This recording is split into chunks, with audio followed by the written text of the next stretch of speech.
লাফালাফি বেশি করবা না। 12 কোটিতে গাছের গোড়া আসতে নাড়া দেবে, মামু বাড়ি দিল্লি গিয়ে পড়বা, বাংলার জমিনে জায়গা হবে না। আর যারা একবার ক্ষমতায় যায় ওরা মনে করে এই ক্ষমতা থেকে আমাদেরকে কেউ নামাইতে পারবে না। স্বৈরাচারীরা তার পতনের সমস্ত ছিদ্র বন্ধ করে, কিন্তু একটা ছিদ্র বন্ধ করতে পারে না, মনের ভুলে সে ছিদ্রটা থেকেই যায়, যেই ছিদ্র দিয়ে আসলে তার পতনটা হবে।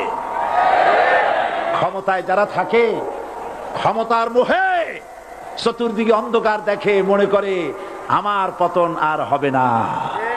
যারা মানুষের উপরে জুলুম করছো, আলেমদেরকে ধরতেছো, মুসল্লিদেরকে ধরে ধরে জেলে ঢুকাচ্ছ, সময় আসবে এমন ইন্দুরের গর্ত অপমানা ফেলাবার জন্য।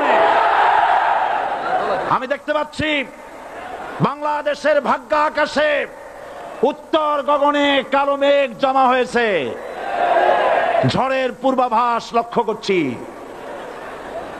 যদি মোকাবেলা করতে না পারেন সক্ষম ভাবে, এমন অন্ধকার গাঢ় কালো অমাবস্যার রাত আসতে পারে যার সুবে সাদে খাওয়া অসম্ভব।